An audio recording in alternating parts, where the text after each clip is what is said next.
জুমার আগে সালাতের পরিমাণ নির্ধারিত নেই। নফল আপনি দুই দুই করে যত পারেন পড়েন। দুই সর্বনিম্ন যেটা তাহিয়াতুল মসজিদ, তারপর 4, 6, 8, 10, 12 পড়তে থাকেন আপনি। এটা একটা নেক আমল। আর একটি নেক আমল আছে যে কিছু সালাত পড়লাম আর কিছু তেলাওয়াত করলাম, তার মধ্যে সূরা কাহাফও পড়লাম। কারণ সূরা কাহাফ আজকাল অধিকাংশ মানুষ যারা পড়ে তারা এই জুমার আগেখানে এই সময়টি পড়ে। কিন্তু সূরা কাহাফের হাদিসের মানে এই নয় যে জুমা মসজিদে এসেই পড়তে হবে।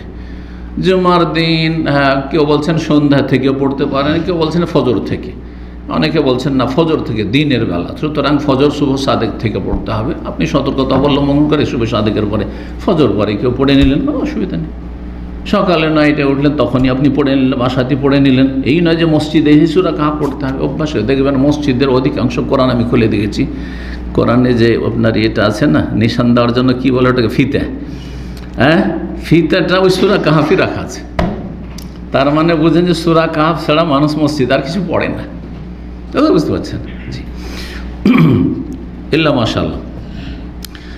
যদি এই কাজ কেউ করে, ফার্স্ট যতটা পারলো পড়লো, তার নফল পড়বেন। এই ক্ষেত্রে হানাফি মযহাবের ফতোয়ার খণ্ডন হচ্ছে এই হাদিস, যে তারা বলছেন যে কাবলাল জুমা, জোহরের উপরে কেয়াস করে, জোহরের আগে যেহেতু 4 সুতরাং জুমাতেও 4, এর কোনো প্রমাণ নেই।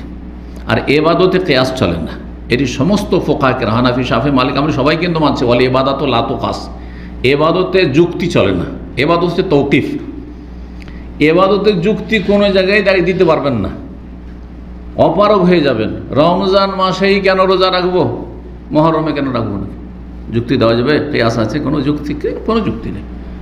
হারাম মাস 4টা বেশি ভালো, তো আবার রমজান তো হারাম মাস নয়, তো হারাম মাসের একটাতে নয়, রজবের রমজানের রোজা রাখতাম।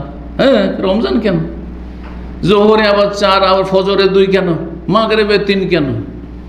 কোনো যুক্তি আছে? কোনো যুক্তি নেই। ইবাদত তৌকিফ, যেখানে আল্লাহ রাসূল থেমে গেছেন, থামতে বলেছেন থামো। যেখানে কোরআন হাদিসে দলিল থেমে গেছে সেখানে আপনাকে থামতে হবে। কিফ হাইসু ওয়াকফ।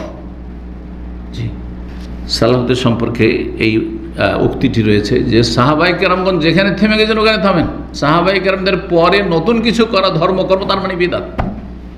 কোরআন হাদিসের পরে সালাফ সাহাবায়ে কেরাম যেখানে থেমে গেছেন ওখানে থেমে যান। তাহলে দেখবেন যে কোনো বেদাত মুসলিম সমাজে সুযোগ পাবে না, চান্স পাবে না, কোনো বেদাতে চান্স পাবে না। তো এই কাবলাল জুমা 4 নেই, আর বাদাল জুমা ওই জোহরকে কিয়াস করে, জোহরের পরে যা আছে তাই জুমার পরে না। নবী সাল্লাল্লাহু আলাইহি ওয়াসাল্লাম থেকে 2টি হাদিস রয়েছে। জুমার পরে যদি মসজিদে পড়েন তাহলে 4-এর হাদিস রয়েছে, আর বাসায় যদি পড়েন তো 2-এর হাদিস রয়েছে। আবার আর একটি হচ্ছে আখেরি জোহর, বাঙালি সমাজে ওর নাম হচ্ছে আখেরি জোহর। আর উর্দু, হিন্দি, ইন্ডিয়া, পাকিস্তানের সমাজে ওর নাম হচ্ছে এহতিয়াতি জোহর। এহতিয়াতি জোহর মানে বুঝেন, সাবধানতামূলক জোহর পড়া। জুমার দিনে এহতিয়াতি জোহর পড়তে হবে, তার মানে এখানে একটি রহস্য লুকায়িত আছে। বলেছি না যে হানাফি মাযহাবে গ্রামে গঞ্জে জুমা নেই। যখন জুমা নেই তারপরও পড়ছেন, তাহলে জুমা কবুল হবে কিনা সন্দিহান।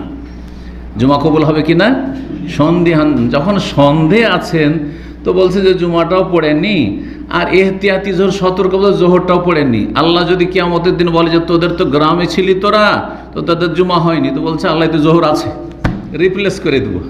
কথা বুঝতে পেরেছেন? হাস্যকর ফতোয়া আসলে। এইভাবে বেদাতগুলো চালু হচ্ছে। তাহলে আখিরি জোহরের বেদাত আর জুমার আগে যে কিয়াস করা সেটাও ভুল, সুন্নতের খেলাফ। ভালো করে শুনে রাখেন, আখিরি জোহর বা এহতিয়াতি জোহর নিঃসন্দেহে বেদাত।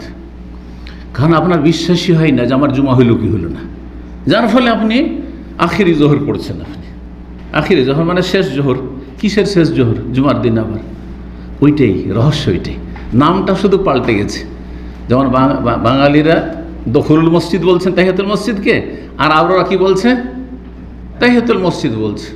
আমি মসজিদ সালামি বলছি, অসুবিধা কি? তাহিয়াতুল মসজিদ মানে তো মসজিদ সালামি।